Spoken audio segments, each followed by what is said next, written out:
Mike McGarry from the Press of Atlantic City, set to join us in just a moment here. I'm Mike Gill, at Mike Gill Show on Twitter. Give me a follow over there. And, of course, later on tonight, football at 4. We'll have Jeff Mosher join us for today's edition of Football at 4. Phillies lose the game last night, but they make a big shakeup in the front office. What's the message there? Mike will join us in just a second for that. Sports Bash brought to you by Matt Blatt Nissan. They all knew Matt Blatt. They're now open. Blackmore's Pike, Egg Harbor Township, next to Home Depot. Visit them online at mattblattnissan.com. All right, let's check in on what's happening all over the place. We've got high school football this weekend. I'm sure Mike will be following all of that. Also, Phillies with a big series coming up, finishing with this Rays. And then they got a series they have to win. But are these games turning into must-wins? Mike's must-win column comes out on Friday. Let's hear what he has to say about that. But that's a disappointing loss last night, Mike. I mean, they just couldn't get the offense going. They haven't had the offense going, it seems like, for 2 weeks now, right? Yeah, absolutely. What we thought of would be their biggest strength. They were supposed to be a team that could out-hit their weaknesses. Well, the weakness has been the offense, and it is a disappointing loss because this is a big stretch for the Phillies right now. They've got a 6-game homestand. I think they had to go 5-1, 4-2 minimum on it. And, you know, the Braves lost to the Yankees last night. The Braves are off today and tomorrow, and then the Braves play 3 games against the Giants and 3 against the Dodgers. So the Phillies will have an idea by September 1st, September 2nd, where exactly they stand. And if they're 5 back, you know, going into the last month of the season, you don't see too many teams 5 back in the standings win division. No, and, you know, you can make an argument, Mike, with Eflin coming back and pitching tomorrow, that with Eflin, Suarez, Gibson, Nola, and Wheeler, they have one of the best 5-man rotations in baseball. They can't waste this. Yeah, absolutely. Not only that, they've stabilized that starting rotation that had so much trouble at the number 4 and 5 spot, right? They've also stabilized the bullpen. You know, the bullpen, now Archie Bradley gives up the 2 runs last night, but before that, he had been pitching pretty well. Ian Kennedy has done a nice job as the closer. Hector Neris has done a nice job in that 6th, 7th inning. So the bullpen, that was such a big weakness. They've also kind of fixed that. But what we all thought was going to be a strength, the team's ability to hit, has just killed them over these past 2 weeks. Now, in your mind, is it lineup configuration, just overrated of players, guys going through a funk? Why is the offense becoming Achilles' heel? Well, I think it's just guys not having the years that we thought they were going to have, right? Alec Boehm, you know, I think he's the biggest disappointment of the season. We all thought they'd get more out of that third base spot. They've got nothing out of that third base spot. Didi Gregorius has had a bad offensive season. We thought there'd be more out of shortstop. The left fielder McCutchen has had some big hits. He's also had games where he struck out 5 times, so he's been inconsistent. Center field has been a dead spot all year. Hoskins' injury probably forced you to play Brad Miller a little bit too much at first base, and Brad Miller got overexposed. JT Realmuto is not having the type of normal season. You know, he might be having his worst offensive year since 2016. Segura's played well, but he's kind of reverting to the back of his baseball card, right? I don't think he's a 320 hitter or a 310 hitter. He's probably reverting back to that 280, 290 area. So that's why I just went through the entire lineup, and we don't see a guy, with the exception of Bryce Harper, who's kind of playing the way we thought he could play, or above and beyond the way we thought he could play. Now, Mike, with Galvis back, is he a guy that, in your mind, has to play? I mean, he's not great, but does he have to play every day?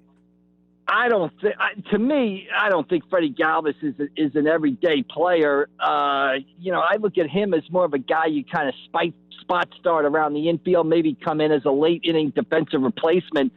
But if you're kind of depending on Freddie Galvis to jumpstart your offense, I mean, you've got big issues.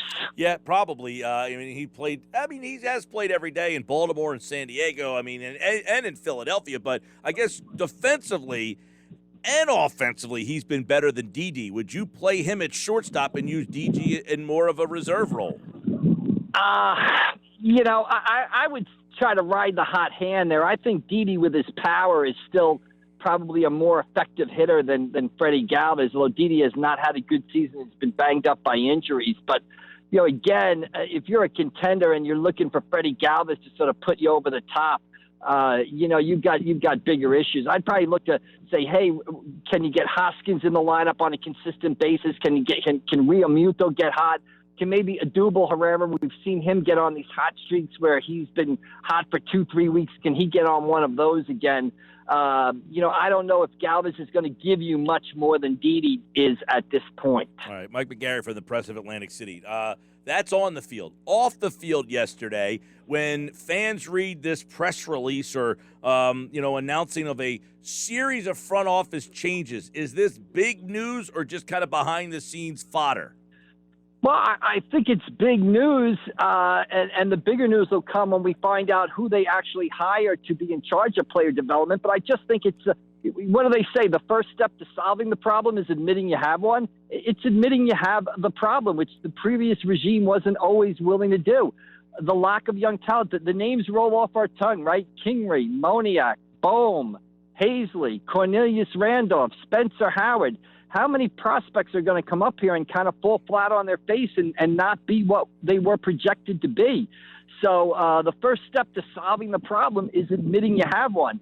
And if one guy doesn't make it, if two guys don't make it, that's probably par for the course in any organization. But outside of Hoskins, who's the last position player that they've developed to be a part of the everyday lineup? They've had 5-6 guys come up here and fail, and something had to change. And Dombrowski, to his credit, took the first steps yesterday in changing it. Right. So what's the message there? Is that our message before was antiquated, or we just didn't have the right guys there? Do we see a shift in the way that they start to, scout players? Well, people, if you talk to people and read a lot of stuff, people seem to think they were kind of antiquated before the McPhail-Klentak regime. And then McPhail and Klentak came in, and they sort of tilted 180 degrees the opposite way to the all-analytic approach and got too far in that direction. It sounds like from what Dombrowski said, they're trying for a more, a basic approach, a blend of the two philosophies, basically.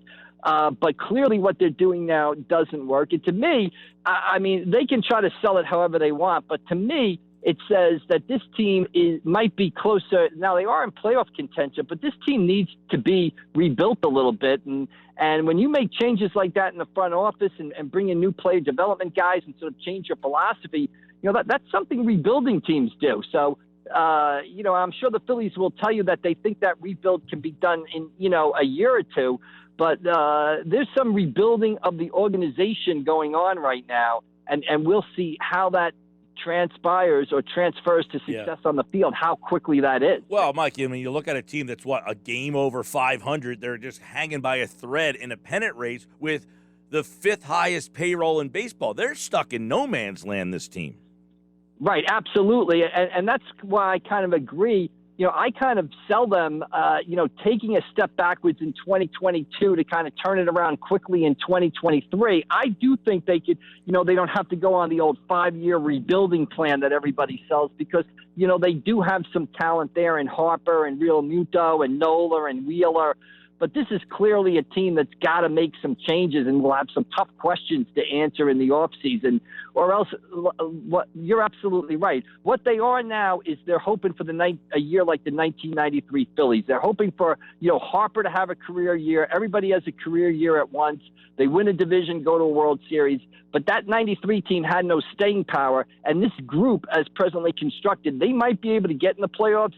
They might all ride career years to get to a playoffs at some point, but there's no staying power there in this group. Yeah, it's hard as we constantly have kind of looked at the trade deadline, how to fix this team. You can't trade Harper, Real Muto. I don't know that you want to move Wheeler. The rest of the guys don't have very much value. It's going to be hard to internally fix this team without getting really creative, and drafting better is maybe the first step, but that doesn't happen overnight. You don't just draft better and then turn into a good team like you do in football and the NBA. Baseball's a lot different way. So we'll see how Dombrowski tries to end up fixing this thing, Mike, because as you know, they can't trade Real Muto and Bryce Harper to try to fix this thing. Correct, absolutely. And the changes they're making now, if you would think best case scenario might play out on the field 3 to 4 years from now. But you look at this team and just go through it. Let's say the offseason started. You've got questions in left field. You've got questions at center field. You've got questions at third base. You've got questions at shortstop. That's 4 of the 8 positions. I mean, so this team clearly has kind of might have to bite the bullet a little bit, and I think take a step backwards to maybe contend, to take a step forward in 2023, 2024. All right, let's shift over to the Eagles real fast. Nick Sirianni continues to say there's a position at left tackle that is up for grabs. Are you buying that at all? Not from what I've read, not from what I've heard, not from what I've seen.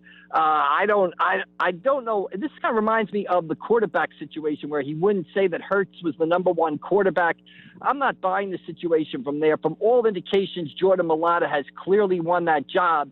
And why you won't come out and say it is a bit of a mystery to me. Just the same way he wouldn't say, a week ago or 2 weeks ago that Jalen Hurts was the number 1 quarterback. Sometimes these coaches like to get a little too cute and like to, play some games and stuff like that. And not admitting the obvious and what everybody's seeing and reporting, I think only ends up, kind of hurting their credibility a little bit in the long run. Well, I mean, do you think behind the scenes they've had the discussion and just say, hey, look, to the media, I have to keep playing this game, but hey, you've won the position. Is that a possibility? That's a possibility, but my point would be, why go? Why not just come out and say it then? What's the big mystery? Well, the Dillard thing, I guess I can understand a little bit, because if they're trying to trade him, somebody calls and they say, hey, he still might be our starting left tackle. You got to give us a little more. Yeah, but, I'm sure, all the NFL's other cities have the internet, and they realize what's going on and reading stories and stuff like that. So I don't think anybody's kind of falling for that situation. So he kind of playing cutesy and stuff like that.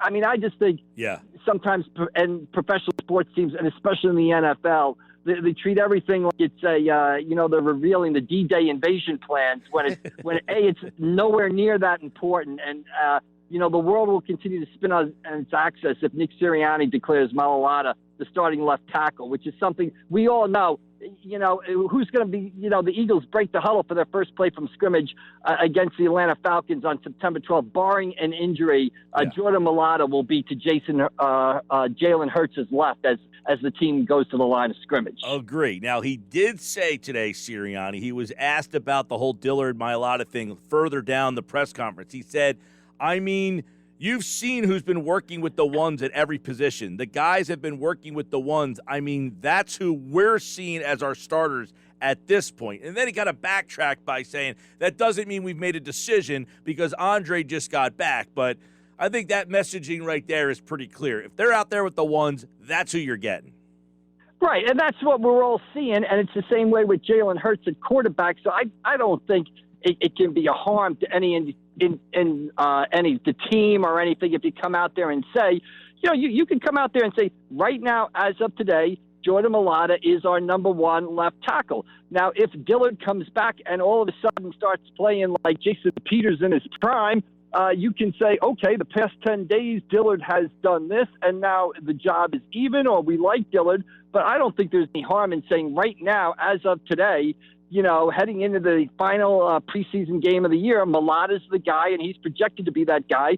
But, everybody's still got a shot. There's still time left. So, I don't know why it's so hard sometimes, and it seems football coaches in particular, just to state, I don't know who they're trying to fool or, what's the harm in that, basically. All right, Mike McGarry, Press of Atlantic City. His must-win column Friday in the Friday edition of the Press, and, of course, the Eagles and the Jets on Friday night right here on 97.3 ESPN. And Friday, Mike, I'm sure you will be in Ocean City for a long portion of your day covering the kickoff of the high school football season. So we look forward to everything that is happening as the fall football season is just about here. Mike, take care, pal. All right, we'll see you down the road, Mike. Thank you. At AC Press McGarry. Give him a follow. And, of